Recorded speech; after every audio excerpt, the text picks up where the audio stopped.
ये कहानी बहुत पहले की है। किसी नगर में एक व्यक्ति रहा करता था जिसका इस संसार से मन भर चुका था, जो इस संसार की मोह माया को त्याग देना चाहता था। उसने एक दिन यह फैसला किया कि वह इस संसार की हर एक मोह माया को त्याग देगा। उसने अपना मन बना लिया था। उस व्यक्ति ने सन्यासियों का जीवन देखा था और उसने अब यह तय कर लिया था कि वह अब एक सन्यासी बनेगा। वह तुरंत अपने घर से निकलकर पास में रह रहे एक बौद्ध भिक्षुक के पास जाता है और उनसे कहता है कि मुझे एक सन्यासी जीवन जीना है। मैं इस संसार की मोह माया को त्याग देना चाहता हूं। इस पर वह बौद्ध भिक्षु उस सन्यासी से कहते हैं कि क्या तुम सच में सन्यासी का जीवन जीना चाहते हो? इस पर वह व्यक्ति उस बौद्ध भिक्षु के सवालों का जवाब देता है और कहता है, जी बिल्कुल। वह व्यक्ति कहता है, मैंने तय कर लिया है कि अब मुझे इस संसार की मोह माया को त्यागना है।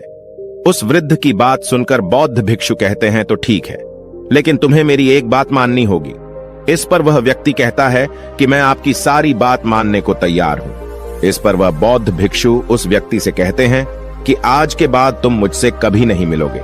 जब मुझे जरूरत होगी तब तुम्हें खुद ही बुला लूंगा। हमारे आश्रम में 1000 सन्यासी रहते हैं। तुम्हें उन्हीं की तरह रहना है और उन्हीं की तरह खाना है, उन्हीं की तरह वस्त्र पहनना होगा और ठीक वैसा ही जीवन जीना होगा जैसे कि वे सब जी रहे हैं। इस पर वह व्यक्ति कहता है कि ठीक है गुरुवर, मैं तैयार हूं। इतना कहकर वह व्यक्ति उस बौद्ध भिक्षु को प्रणाम करता है और वहां से आश्रम की ओर चला जाता है। आश्रम में जाने के बाद उसे एक कमरा मिलता है। वहां जाकर चुपचाप बैठ जाता है। आश्रम में रहने वाले सभी लोग उसे चावल कूटने का काम दे देते हैं। वह व्यक्ति उन 1000 सन्यासियों के लिए हर रोज चावल कूटने का काम करने लगा। इसी तरह उसका जीवन व्यतीत होने लगा। उसे लगता था कि जब गुरुजी को उसकी जरूरत होगी तब वह उसे बुला लेंगे। इसी इंतजार में वह व्यक्ति वहां रहने लग जाता है। वह सुबह से लेकर शाम तक केवल चावल कूटने का ही काम करता था। उसे यह काम करते करते धीरे धीरे 12 साल बीत गए। अभी तक वह बौद्ध भिक्षुओं ने उस चावल कूटने वाले व्यक्ति को कभी नहीं बुलाया। लेकिन यह काम करते करते अब उस चावल कूटने वाले व्यक्ति के मन में कोई भी विचार नहीं रह गए थे। न ही कोई अड़चन और न ही कोई समस्या उसके मन में पनप रही थी। 12 सालों के बाद वह बौद्ध भिक्षु कब बूढ़े हो चुके थे। उन्हें लग चुका था कि अब उनका अंतिम समय आ चुका है और उन्हें अपना एक उत्तराधिकारी चुनना होगा। इसीलिए उन्होंने पूरे आश्रम में घोषणा करवा दी कि जो कोई भी मेरा उत्तराधिकारी बनना चाहता है वह देर रात में मेरे कमरे के बाहर 4 पंक्तियां लिखकर जाएगा और उसे उन पंक्तियों में बताना होगा कि जीवन जीने का सही तरीका क्या है, इस जीवन को किस तरीके से जीना सही है। इस जीवन का सत्य लिखना होगा। लेकिन एक बात याद रखना, उसे खुद के अनुभव के द्वारा लिखना होगा। किताब में कही हुई बातों को नहीं लिखना होगा या कहीं से नकल मारकर नहीं लिखना है। जो भी यह बताने में सफल हो जाएगा वही मेरा उत्तराधिकारी होगा। आश्रम में जितने भी लोग रह रहे थे वह सब उस बौद्ध भिक्षु को बहुत मानते थे। कोई भी उन्हें धोखा नहीं देना चाहता था। सभी भिक्षुओं के मन में यह चाहत थी कि वह उनका उत्तराधिकारी बने, लेकिन कोई भी यह काम करना नहीं चाहता था। उन 1000 बौद्ध भिक्षुओं में से एक विद्वान भिक्षुक ने बहुत ही हिम्मत जुटाकर अंधेरी रात में दीवार के बाहर लिख दिया कि मन एक दर्पण की तरह है, उसमें धूल जम जाती है। उस धूल को साफ कर दो तो सत्य अनुभव में आ जाता है और सत्य मिल जाता है।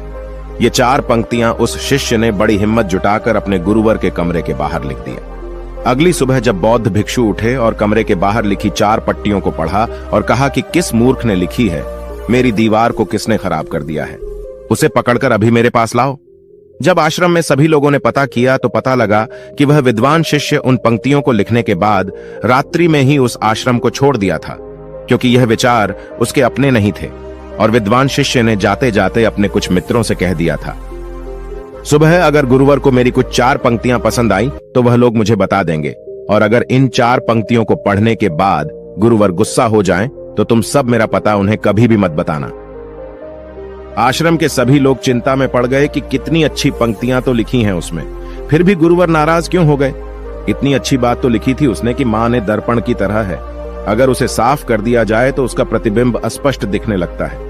वे सब कहते हैं, चलो देखते हैं कि गुरुवर को ऐसा उत्तराधिकारी कौन मिलेगा जो उनके सवालों का सही जवाब उस दीवार पर लिख सके। वह कौन होगा जिसके पास इससे भी विचार होंगे। कुछ लोग यह सब बातें उस चावल कूटने वाले व्यक्ति के कमरे के बाहर कर रहे थे। वह चावल कूटने वाला व्यक्ति पूरी बातें सुन लेता है और जोर जोर से हंसने लग जाता है। लोग उससे पूछते हैं, इसमें हंसने वाली बात क्या है? तुम्हें इसमें क्या गलत लगता है? वह चावल कूटने वाला व्यक्ति कहता है, गुरुवर सही तो कह रहे हैं कि किस नासमझ ने यह सब लिखा है। इस पर वैसे लोग गुस्सा हो जाते हैं और उस चावल कूटने वाले से कहते हैं कि तुम्हें क्या पता, तुम तो 12 सालों से सिर्फ चावल कूटने का ही काम कर रहे हो। तुम्हें किस बात का ज्ञान है? न तो तुम्हें शास्त्रों का ज्ञान है और न ही गुरुदेव ने तुम्हें कभी ज्ञान दिया। अगर तुम्हें इतना ही ज्ञान है तो तुम ही क्यों नहीं अच्छे शब्द बता देते? वह व्यक्ति हंसते हुए कहता है कि ठीक है, मैं जरूर बता दूंगा, लेकिन इतने सालों से मैंने लिखने का अभ्यास नहीं किया हूं तो लिखना मैं भूल गया हूं। मैं बातों को जरूर बता दूंगा, लेकिन किसी को मेरी बातें लिखनी होगी। और यह भी याद रखना कि मुझे उत्तराधिकारी बनने का कोई भी शौक नहीं है। इस पर वैसे लोग कहते हैं, तो ठीक है, क्या लिखना है बताओ। वह चावल कूटने वाला व्यक्ति कहता है, तो लिखो जो मैं बता रहा हूं। कैसा दर्पण कैसी धूल, न कोई दर्पण न कोई धूल, जो इसे जान लेता है वह सत्य को प्राप्त हो जाता है। यह बात उस गुरुदेव के कानों में पड़ जाती है। आधी रात को वह गुरुदेव उस चावल कूटने वाले व्यक्ति के पास आते हैं और उससे कहते हैं कि तुम यहां से चले जाओ, वरना यहां पर रहने वाले आश्रम के सभी 1000 लोग तुम्हें छोड़ेंगे नहीं। यह जोगा ले लो, तुम मेरा उत्तराधिकारी बनना चाहो या न जाओ, इससे कोई फर्क नहीं पड़ता। तुम उत्तराधिकारी बनो या न बनो, लेकिन जो शब्द तुमने कहे थे वही शब्द बिल्कुल सत्य हैं और जीवन के अनुभव को दर्शाते हैं। इसलिए मन ही मन मैं तुम्हें अपना उत्तराधिकारी मान लिया हूं। और अगर यह बातें उन 1000 आश्रम वाले लोगों तक पहुंच जाएंगी तो वह सब तुमसे जलने लगेंगे और तुम्हें चोट पहुंचाएंगे। यह लोग बर्दाश्त नहीं कर पाएंगे। यह चावल कूटने वाले व्यक्ति उत्तराधिकारी कैसे बन सकता है? जिसे कभी ज्ञान नहीं, जिसने कभी शास्त्र पढ़ा ही नहीं, वह उत्तराधिकारी कैसे बन सकता है? वह भला कैसे सत्य को प्राप्त कर सकता है? और यहां पर शास्त्र जानने वाले सभी लोग सर पीटते रह जाएंगे। इसलिए तुम यहां से चले जाओ, कहीं और अपनी दुनिया बनाओ और वहां के लोगों को ज्ञान से भर दो। इस पर महात्मा बुद्ध ने भी अपने एक शिष्य से कहा था, जब तुम्हारे मन की सारे विचार शांत हो जाएं, तुम्हारे भीतर विचार आना बंद हो जाए, उस दिन से तुम्हें सत्य का अनुभव हो जाएगा। तुम सत्य का अनुभव करोगे, खुद को भी और इस ब्रह्मांड को भी समझ पाओगे। और यही बुद्धत्व प्राप्ति का पहला कदम है। मन को शांत करने का पहला तरीका जो बौद्ध ग्रंथों में बताया गया है वह खुद के विचारों पर करना। इन्हें अच्छे से समझना कि आखिर आपके अंदर कौन से विचार उत्पन्न हो रहे हैं, आपके अंदर आखिर क्या चल रहा है। उन्हें अच्छी तरीके से और जागरूकता के साथ समझने की कोशिश करना, न कि अपने विचारों को दबाने की कोशिश करना। अगर आप अपने मन के विचारों को दबाने की कोशिश करते हैं तो यह गलत होगा, जिसकी वजह से मन और तेजी से भटकने लगेगा और बार बार भटकेगा। लेकिन जब भी आपको लगने लगे कि आपका मन बहुत तेजी से भटक रहा है तो तुरंत आप उस पर ध्यान देना शुरू कर दें। उसको जागरूकता के साथ देखें और अपने विचारों पर ध्यान दें।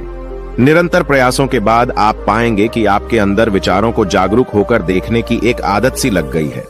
लेकिन उसी के साथ आप यह भी देख पाएंगे कि आपके मन में बुरे विचार अत्यधिक उत्पन्न हो रहे हैं। आपके मन में जो भी विचार उत्पन्न हो रहे हैं वह सकारात्मक भी हो सकते हैं और नकारात्मक भी। उनसे आपको कोई भी छेड़खानी नहीं करनी है, बस आपको अपने प्रयास पर काम करते रहना है। लेकिन यह अभ्यास आप लगातार करते रहे हैं तो एक समय आने के बाद आप अपने विचारों को नियंत्रित करने में सफल हो जाएंगे और उसे रोक भी सकते हैं। तब जाकर आपको असली शांति और सुकून की प्राप्ति हो जाएगी। तब आपको किसी भी प्रकार की चिंता नहीं सताएगी, क्योंकि आप खुद पर विजय प्राप्त कर लिए हैं। आप अपने विचारों को नियंत्रित कर सकते हैं। दोस्तों, इस वीडियो में बने रहने के लिए सच्चे दिल से आपका बहुत बहुत आभार।